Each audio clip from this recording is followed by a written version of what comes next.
अच्छा, पिछली बार में किसी कोई डाउट तो नहीं है? कोई क्वेश्चंस हैं पिछले सेशंस के बारे में? नीच की वजह से ऐसा नहीं लिया जा रहा हैं? नीच की वजह से थोड़ा सा नहीं लिया नीच नीच नीच प्रवृत्ति में ज़्यादा से ज़्यादा कॉन्टेंट देगा। नीच प्रवृत्ति, देखो नीच प्रवृत्ति किसको, जो पशुओं की प्रवृत्ति होती है। पशु पशु यानी तो जानवर। जानवर क्या करता है, उनके जीवन का उद्देश्य क्या होता है जानवर का? खाना पीना है आहार निद्रा भय मैथुन, इसके अलावा तो और कुछ है ही नहीं ना। ठीक है, किसी का भला भी नहीं करते हैं। तो वैसी प्रवृत्ति में उनसे भी गए बीते होते हैं। आजकल तो मनुष्य भी पशुओं से गए बीते हैं। प्रभु जी जो मतलब जो कहते हैं भगवान को नहीं मानते उनको भी नीच समझना चाहिए। वो नास्तिक होते हैं, भगवान को नहीं मानते हैं। ठीक है, उनसे ज़्यादा खराब होते हैं भगवान को अपना दुश्मन मानते हैं, असुर। नास्तिक का तो ये होता है कभी वो भगवान के रास्ते में आ भी जाएगा, लेकिन असुर तो कभी आता ही नहीं है। रावण को देखो, आया था रावण भगवान के रास्ते में? नहीं ना, है तो भगवान को मानता भी नहीं था, और जो उनके भगवान बोलता भी था तो उनका भी विरोध करता था। ठीक है, तो वो असुर लोग होते हैं।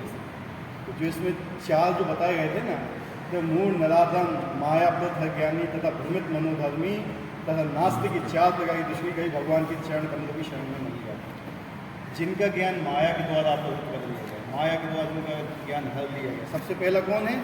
मूढ़। मूर्ख होता है ये। ठीक है, ये कम पापी होता है। इससे ज़्यादा पापी होता है नराधम। ठीक है, इससे और भी गया पापी होता है माया अपहृत ज्ञानी। मतलब इसके पास बहुत ज्ञान होता है, भौतिक ज्ञान, वैज्ञानिक हो गए, डॉक्टर्स हो गए, ये सब अपने ऊपर अपने मनोधर्म से चलते हैं, लेकिन भगवान की शरण में नहीं जाते। और नास्तिक, ये भी क्या है, ये भगवान के अस्तित्व को ही नहीं मानते नास्तिक। तो इन चार लोग ही कभी भी भगवान की शरण में नहीं आ सकते। तो भगवान बोलते हैं आगे भी, अगले अध्याय में श्लोक में बोलते हैं कि ऐसे चार लोगों को मैं कभी अपनी शरण में आने भी नहीं देता। क्या बोल रहे हैं? वो बार बार इनको आसुरी योनि में डालता रहता हूँ। भगवान कहते जो मेरी शरण में आना नहीं चाहते ना, तो उसको मैं आने भी नहीं देता हूँ। भगवान उसी को ही शरण में आने देते हैं जो आना चाहता है। भगवान ने वो क्या बोला, जिस भाव से तुम मेरे समीप आओ उसी भाव से मैं तो उत्तर दूँगा। आप भगवान की तरफ एक कदम आगे बढ़ाएंगे तो भगवान भी आपकी तरफ कदम बढ़ाएंगे। लेकिन अब भगवान से ही पीछे हटे तो भगवान कहते हमें क्या ज़रूरत है, तुम आइए, तुम्हें मेरी ज़रूरत है तो आइए। वास्तव में भगवान को हमें ज़रूरत नहीं है, हमें उनकी ज़रूरत है। लेकिन हम क्या समझते हैं कि भगवान को हमारी ज़रूरत है, मतलब हम श्रेष्ठ हैं भगवान से। ऐसे आजकल की जो कल्चर है ना, वो भी इसी टाइप की ही है। पहले क्या होता था, शिष्य का क्या कर्तव्य होता था मालूम है आपको? जो गुरु शिष्य हुआ करते थे उनका क्या कर्तव्य हुआ करता था शिष्य का? गुरु ने जो बोल दिया बस, गुरु जो बोलेगा ना वो शिष्य पालन करेगा। वो शिष्य गुरु को फॉलो करता था। लेकिन आजकल क्या है, आजकल गुरु को शिष्य को फॉलो करना पड़ता है, क्योंकि इतनी गई बीती हालत है आजकल की कल्चर की। उन्हें कुछ पता ही नहीं है कि मतलब हमारे जीवन का क्या उद्देश्य है। वो तो कहते हैं इनको हमारी ज़रूरत है तो इसलिए हमारे पास आ रहे हैं, ऐसा नहीं है।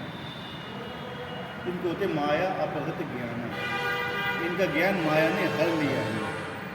ठीक है, तो ऐसे लोगों से बच के रहना चाहिए। विशेषकर क्या होता है ना, जब व्यक्ति भक्ति की लाइन में आता है, भक्ति की लाइन में आपने देखा होगा कि बरसात से पहले सड़क के किनारे कोई घास नहीं दिखती है, दिखती है किसी को? लेकिन जब उसमें पानी पड़ता है, बरसात होती तो अपने आप घास उगाती है। कहाँ से आती है? यानी उसका बीज है वहाँ पे। तो जब भक्ति होती है ना, तो भक्ति की लता होती है, इसको बढ़ना चाहिए। लेकिन भक्ति की लता नहीं बढ़ के ये सब चीज़ें बढ़ने लगती हैं। मतलब भक्ति का जो उसमें जब पानी जाता है तो अहंकार भी पोषित होता है। लेकिन व्यक्ति को अहंकार को भी काटना चाहिए। ठीक है, कभी किसान को देखो जो खेती करता है, उसने अगर पिसिया बेई हुई है तो उसमें खरपतवार भी लगती है, तो खरपतवार को क्या करता है, अलग करता है, वो नहीं अलग करेगा तो वो खरपतवार होती है ना जो फसल से ज़्यादा तेज बढ़ती है। इसी प्रकार से जो हमारे अंदर वासना फंसी हुई है ना हमारे अंदर हृदय में, जब हम चैंटिंग करते हैं हरे कृष्ण महामंत्र, भक्ति जब बढ़ती है ना उसको भी पोषण मिलता है। क्या मिलता है? वो भी बढ़ती है। लेकिन हमें अपनी बुद्धि से उसको काटना, हमें पता चलना चाहिए कि ये चीज़ भगवान के रास्ते में रुकावट है। अगर मैं इस चीज़ को नहीं काटूंगा तो मेन फसल को हमारी नष्ट कर देगी। ठीक है, तो आज का श्लोक है 16वां। चतुर्विधा भजन्ते माम जना सुखिनो अर्जुना आतु जिज्ञासु अर्थार्थी ज्ञानी च भरतर्षभा। तो अब यहाँ पर क्या है, हे भरत श्रेष्ठ, 4 प्रकार के पुण्यात्मा मेरी सेवा करते हैं, आत्म जिज्ञासु अर्थार्थी तथा ज्ञानी। 4 प्रकार के लोग होते हैं जो भगवान की सेवा करते हैं, यानी भगवान की शरण में आते हैं। कौन कौन से हैं? 8। दूसरा जिज्ञासु, तीसरा अर्थार्थी, चौथा ज्ञानी। इनसे क्या समझे? आत्म मतलब क्या होता है? मतलब पीड़ित हो, क्या पीड़ित हो, मतलब दुखी, ठीक है, दुखी बोलते हैं उसको, आर्त होता है। जिज्ञासु जो भगवान के बारे में जानना चाहता है, ठीक है। आज अर्थार्थी जिसको धन की अपेक्षा है, और ज्ञानी जो भगवान के तत्व को जानता है, भगवान के बारे में जानता है, उनके पास आना चाहता है, उनकी सेवा करना। ये 4 लोग ही भगवान की सेवा में आते हैं, अन्यथा इनके अलावा क्या है, सब व्यर्थ। बहुत से लोग तो ऐसे होते हैं जो दुख होते हुए भी भगवान की शरण में नहीं जाते, उनको बहुत दुख होते हैं लेकिन वही भगवान की शरण में नहीं आएंगे वो। लेकिन आदि जो दुख होता है, जो व्यक्ति दुखी होता है, जिसके अंदर कुछ पुण्य कर्म होते हैं, जिसने कभी कुछ अच्छा किया होता है, उसके अंदर ये भावना आती है कि यार मैं दुखी हूँ तो मुझे भगवान के पास जाके मांगना चाहिए। समझिए बात को। क्या आपने देखा है कि हर व्यक्ति भगवान की शरण में जाता है दुखी होने पर? नहीं जाता है ना। तो ये चीज़ भी मेन है। आत्म जिज्ञासु अर्थार्थी ज्ञानी, जिसके बाद धन की भी ज़रूरत हो किसी को, वो भी भगवान के पास हर आदमी नहीं जाते हैं, ठीक है। तो दुष्कृति के सर्वथा विपरीत ऐसे लोग हैं जो शास्त्रीय विधि विधानों का दृढ़ता से पालन करते हैं और सुकृतिन कहलाते हैं। अर्थात ये वे लोग हैं जो शास्त्रीय विधि विधानों, नैतिक तथा सामाजिक नियमों को मानते हैं और परमेश्वर के प्रति न्यूनाधिक भक्ति करते हैं। दुष्कृति, इससे पहले क्या था? दुष्कृति। 4 प्रकार के लोग थे। कौन कौन से थे वो? मूढ़, नराधम, माया प्रतिज्ञान और नास्तिक, ठीक है। उसके बाद कौन से आए 4 लोग? आत्म जिज्ञासु अर्थार्थी, यानी वो भगवान की शरण में नहीं आते हैं, ये भगवान की शरण में आते हैं। तो सुकृत मतलब क्या हुआ? जो भगवान के नियमों का पालन करते हैं। भगवान के नियम क्या हैं? जो वेदों में बताए गए हैं।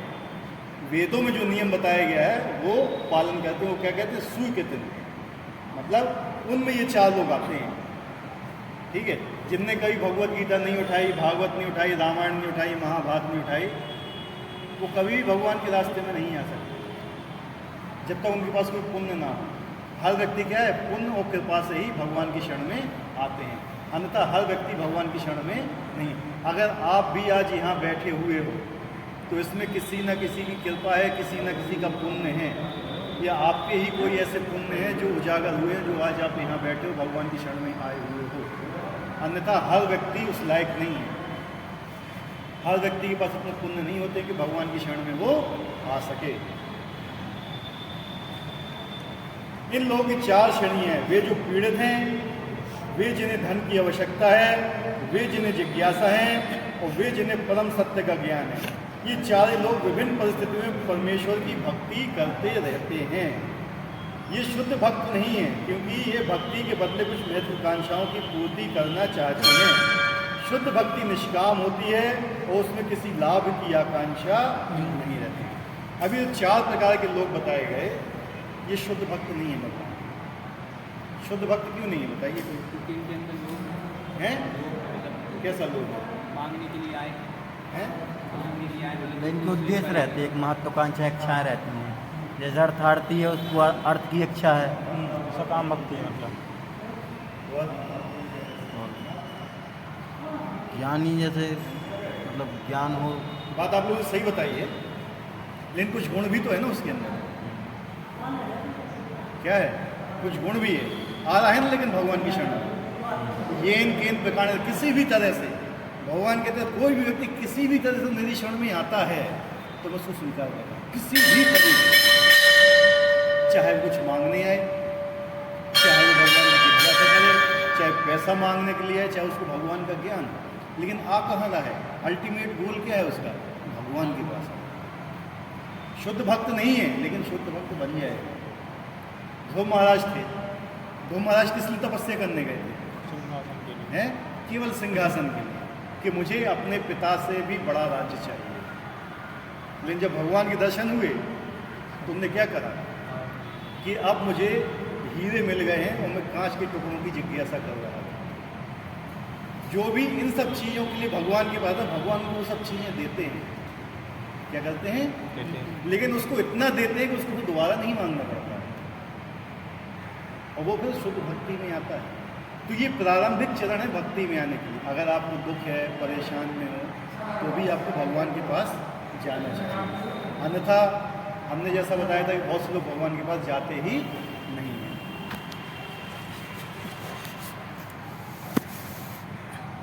ठीक है, अगर ये शुद्ध भक्त नहीं है, क्योंकि ये भक्ति के बदले कुछ महत्वाकांक्षाओं की पूर्ति करना चाहते हैं।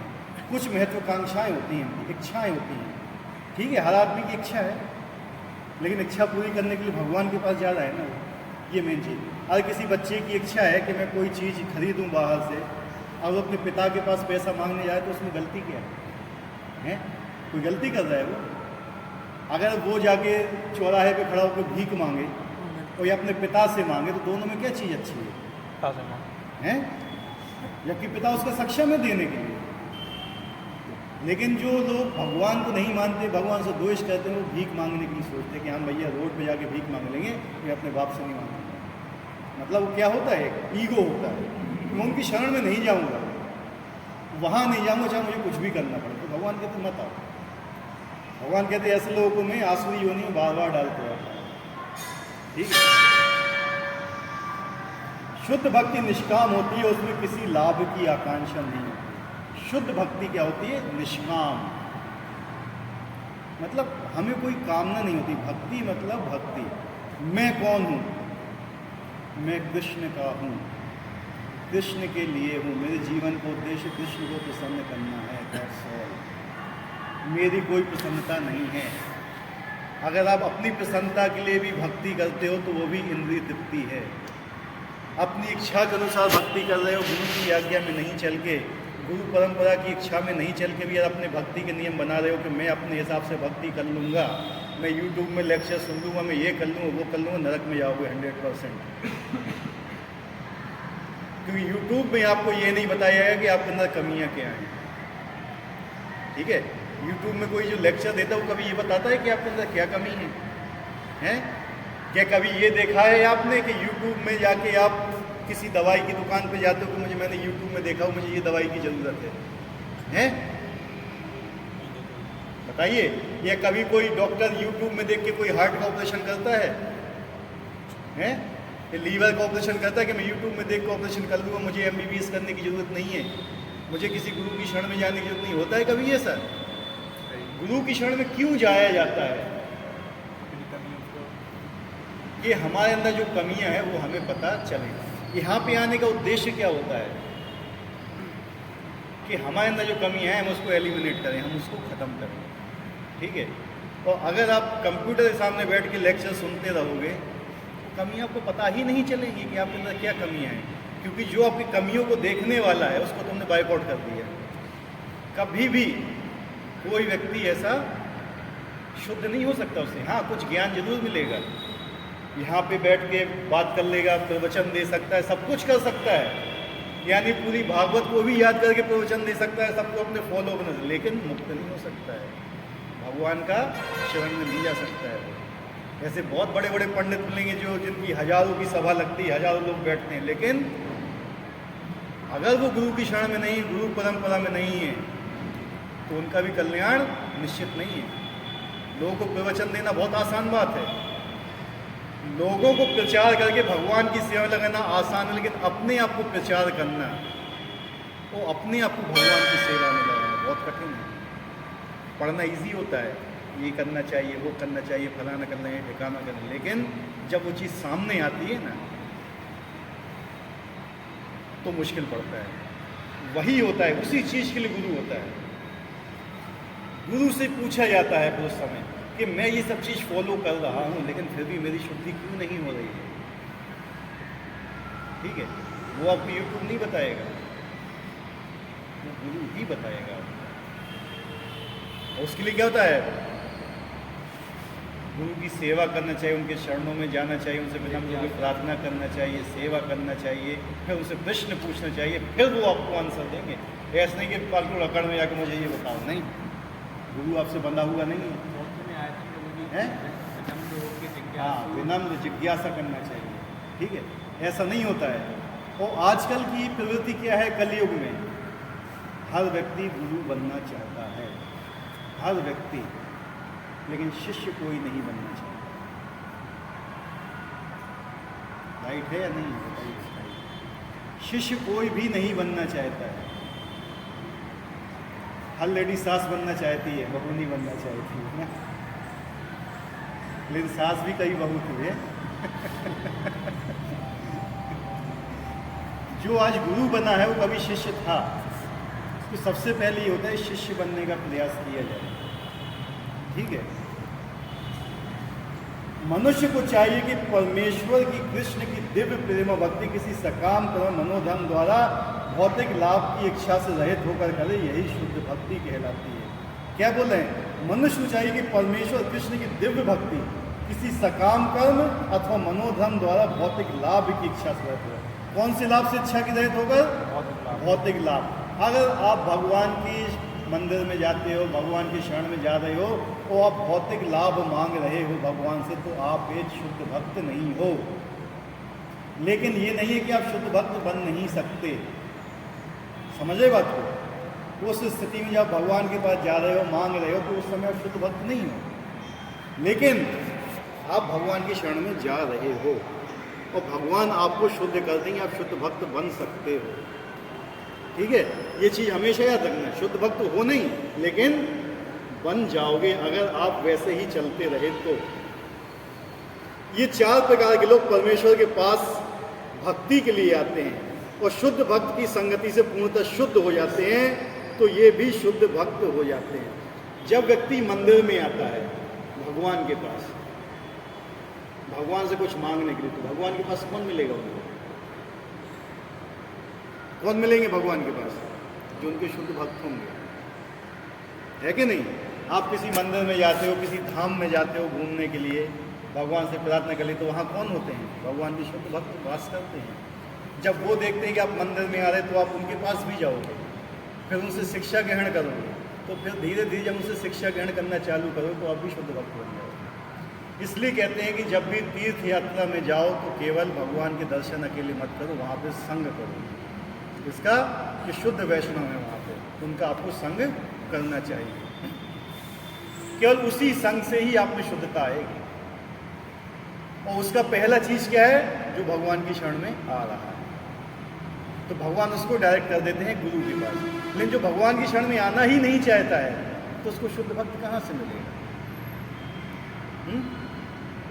समझे मेरी बात को? आज जो भगवान की, जैसे वो पहले बताए थे, मूढ़, क्या बताया था? मूढ़, नराधम, माया, अपहृत ज्ञान और नास्तिक। ये 4 लोग जब भगवान की शरण में नहीं आएंगे, तो शुद्ध भक्त कहाँ से मिलेंगे इनको? तो ये शुद्ध भक्त कभी नहीं बन पाएंगे। लेकिन कम से कम जो आद जिज्ञासी है, किसी कारणवश भगवान की शरण में तो आ रहा है ना, उसमें एक गुण है कि वो भगवान की शरण में आ रहा है। जब वो भगवान की शरण में आए, तो उसे भक्तों का संग मिलेगा। जब भक्तों का संग मिलेगा, तब वो शुद्ध होगा। ये क्या है, प्रोसेस है। क्या है, मंदिर क्यों बनाए जाते हैं? इसीलिए बनाए जाते हैं कि वहाँ पे जो भगवान की शरण में आ जाए तो वहाँ पे आएँ, और वहाँ पे शुद्ध भक्त संग मिले, उन्हें भगवत गीता और भागवतम की क्लासेस मिले, उपदेश मिले, तब वो फिर भक्ति के मार्ग पर चलते हैं।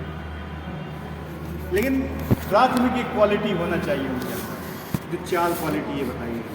आत्म जिज्ञासी अर्थात ज्ञान, या तो वो दुखी हो, दुखी होने के बाद भगवान की शरण में आ, उसे भगवान को जानने की जिज्ञासा हो, उसे धन की आवश्यकता हो, धन के लिए भगवान के पास जाता है, नहीं तो लोग तो डकैती डालते हैं, ठीक है। और ज्ञानी, जो भगवान के तत्व को जानता हो, ये 4 लोग भगवान के पास आते हैं। जहाँ तक दुष्कृतियों का प्रश्न है, उनके लिए भक्ति दुर्गम है, क्योंकि उनका जीवन स्वार्थपूर्ण, अनियमित तथा निरुद्देश्य होता है। किंतु इनमें से भी कुछ लोग शुद्ध भक्त के संपर्क में आने से शुद्ध भक्त बन जाते हैं। कहते जो दुष्कृतिन भी लोग होते हैं ना, अगर वो भी किसी शुद्ध भक्त के संपर्क में आ गए तो भी शुद्ध भक्त बन जाएंगे। उसके लिए इस्कॉन बताओ क्या करता है, बताइए आप हमें। जो लोग मंदिर नहीं आते हैं, जो मंदिर आना नहीं चाहते, उनके लिए क्या करते हैं? उसके लिए जो भगवान के जो भक्त होते हैं, उनके हृदय में बहुत करुणा होती है। वो ये चाहते हैं कि ये लोग क्यों यहाँ पे मर रहे हैं, सड़ रहे हैं, गल रहे हैं, इनको भी भगवान का ज्ञान। तो रास्तों में कीर्तन निकालते हैं। क्या करते हैं? कीर्तन, नगर संकीर्तन निकालते हैं, भगवान का नाम उनके कानों तक पहुँचाते हैं, भगवान के शास्त्र उनके घरों तक पहुँचाते हैं, कम से कम कभी ना कभी तो ये छुएगा। और वो एक बार उसने छू लिया और संकीर्तन में भाग ले लिया तो वो भी भगवान की शरण में है। जगन्नाथपुरी धाम, हर आदमी जगन्नाथ धाम में नहीं जाता है, भगवान के दर्शन करने नहीं जाता है, बहुत लोग वहाँ घुसने भी नहीं जाते। तो उनके लिए भगवान जगन्नाथ क्या करते हैं? एक दिन बाहर आते हैं, ठीक है। इसलिए ये शील प्रभुपाद ने इसलिए कहा कि जगन्नाथ की जो रथ यात्रा है ना, पूरे संसार में इसलिए निकाली कि कम से कम जो दुष्कृतिन लोग हैं, दुष्ट हैं, जो भगवान की शरण में नहीं आ जाते, तो उनको वो भगवान के पास लेके जाते हैं, ठीक है। ये होती है करुणा शुद्ध भक्त की। मतलब वो चाहता है, उसके अंदर करुणा होती है कि ये व्यक्ति, हमारे अंदर क्या होता है पता है? अगर कोई व्यक्ति भगवान की सेवा में नहीं लग रहा तो हम उसको गले आते हैं सबसे पहले। क्या करते हैं बताओ? होता है ऐसे कि नहीं होता है? लेकिन जो भगवान का भक्त कभी ऐसा नहीं होता। वो उसके लिए क्या करता है? दुख फील करता है कि यार देखो इसको भगवान का ज्ञान नहीं मानता, हमें किसी ना किसी तरह इसको भगवान का ज्ञान पहुँचाना चाहिए कि इसमें भी जो ये कष्ट सह रहा है इससे निकल सके। कौन से 4 मुख्य कष्ट हैं निकलने के हैं?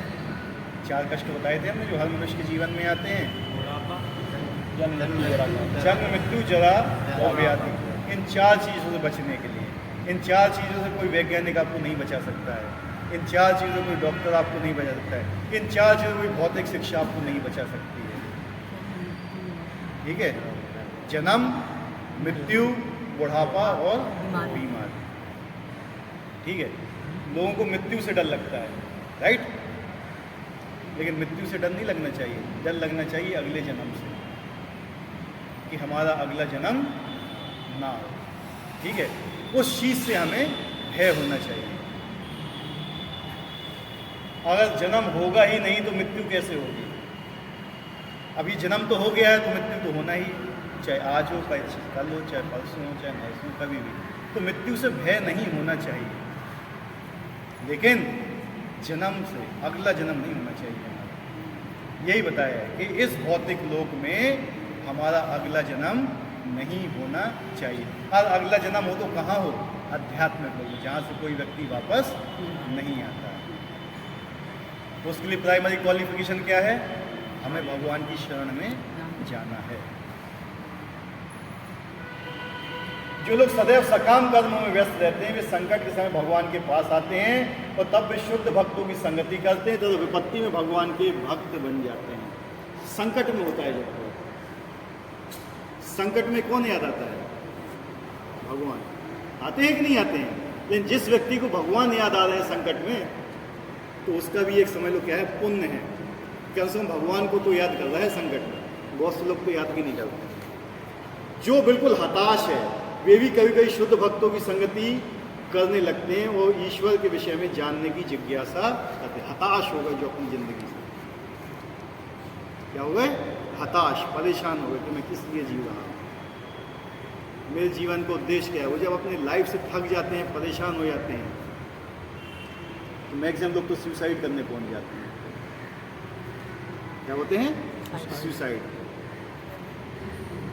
आप लोग को शायद मालूम हो, ICMR की रिपोर्ट आती है हर साल, है ICMR की रिपोर्ट। पिछले वर्ष में यानी 2023-24 में इंडिया के अंदर लगभग 1.5 लाख खून हुए थे, हत्याएं, लगभग 1.5 लाख हत्याएं हुई थी। उसका दोषी कौन था? हत्या करने वाला। राइट रॉन्ग हैं? लेकिन उससे ज़्यादा सुसाइड्स हुई थी, 2.5 लाख। उसका दोषी कौन था? जिसकी वजह से हुआ हम्म? तो उसमें किसको दोष नहीं है? उसमें किसको सजा देगी सरकार? हैं? इतने एक्सीडेंट नहीं होते, उससे ज़्यादा सुसाइड्स होती हैं इंडिया में। क्यों हो रही है?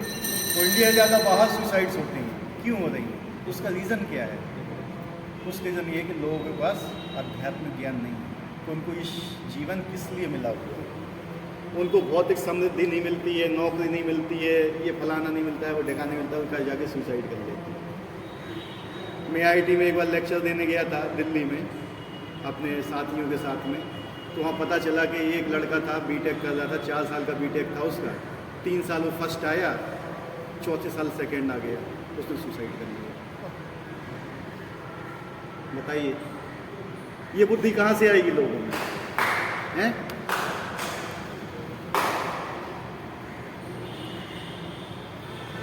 इसी प्रकार शुष्ट चिंतक जब ज्ञान के प्रत्येक क्षेत्र से हताश हो जाते हैं, तो वे भी कभी कभी ईश्वर को जानना चाहते हैं और भगवान की भक्ति करने आते हैं। इस प्रकार ये निराकार ब्रह्म तथा अंतर्यामी परमात्मा के ज्ञान को पार कर जाते हैं। भगवत कृपा से या उनके शुद्ध भक्त की कृपा से उन्हें साकार भगवान का बोध हो जाता है। बहुत से लोग हैं जो निराकार ब्रह्म को मानते हैं, परमात्मा को मानते हैं, वो भी भगवान की शरण में लास्ट में आते हैं। ठीक है, तो जब तक उनको संगति नहीं मिलती, एसोसिएशन नहीं मिलता है, सबसे मेन चीज़ है भक्तों की संगति। ABCD 4 चीज़ें बताई गई हैं। A for association. एसोसिएशन, क्या है? एसोसिएशन। एसोसिएशन किसका? भक्तों का। B for books, Bhagavad Gita, Bhagavatam. C for chanting और D फॉर डाइट। ये 4 चीज़ होना चाहिए, A, B, C और D। और ये चारों चीज़ आपकी नियंत्रित हैं तो आप भक्ति में आगे बढ़ सकते हो। ठीक है, अन्यथा बहुत मुश्किल है।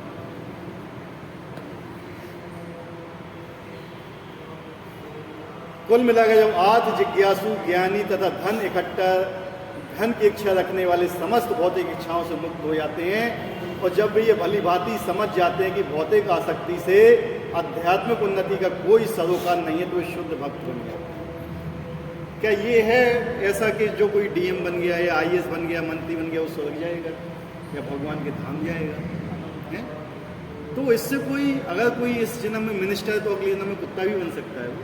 राइट रॉन्ग है? तो ऐसा तो नहीं है जो बहुत ज़्यादा पढ़ा लिखा है वही भगवान का भक्त बन सकेगा, जो बिल्कुल पढ़ा लिखा नहीं है वो नहीं बन सकता है, ऐसा नहीं है। तो ये भौतिक क्षेत्र है और आध्यात्मिक क्षेत्र दोनों अलग अलग है, लेकिन हमें क्या, हमें दोनों को मैनेज करना है। क्या करना है? मैनेज। हम ये नहीं कहते कि आप पढ़ाई करना बंद कर दो, ये करना बंद कर दो, नहीं, आपको मैनेज करना है। साइकिल होती है, साइकिल का एक टायर पंचर है, दूसरा टायर में अच्छी हवा भरी हुई, तो क्या होगा? साइकिल आगे चलेगी? हैं? बेकार है ना? Right wrong? राइट। तो साइकिल का एक पहिया है आध्यात्मिक ज्ञान और एक पहिया है भौतिक ज्ञान। आपको दोनों चीज होना चाहिए, क्योंकि आपका शरीर क्या है? आप हो आत्मा, लेकिन आपके पास क्या है? शरीर दिया गया है। आपको शरीर का भी पालन करना है। शरीर एक साधन है, आप शरीर को नष्ट कर दोगे तो भगवत प्राप्ति का साधन भी नष्ट हो जाएगा। अगर आपको यहाँ से कानपुर जाना है, आपके पास बाइक है, तो आप बाइक की सर्विस नहीं कराते हो कभी भी, तो क्या होगा? रास्ते में नहीं जा पाओगे, रास्ते में खराब हो जाएगी। तो हम ये नहीं कहते आप शरीर का मेंटेन ना करो, उसमें खाना मत लो, ये मत लो, नहीं, लेकिन लिमिटेड, ठीक है, एक लिमिटेड होना चाहिए। उसी प्रकार से अध्यात्म को भौतिक ज्ञान में, लेकिन ये नहीं कि हमेशा भौतिक ज्ञान के पीछे पड़े रहो और अध्यात्मिक ज्ञान को छोड़ दो, वैसी संस्तुति कभी नहीं की जाती है।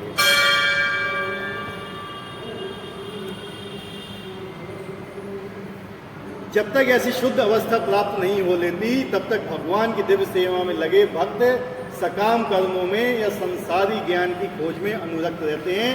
अतः शुद्ध भक्ति की अवस्था तक पहुंचने के लिए मनुष्य को इन सबों को लांघना पड़ता है।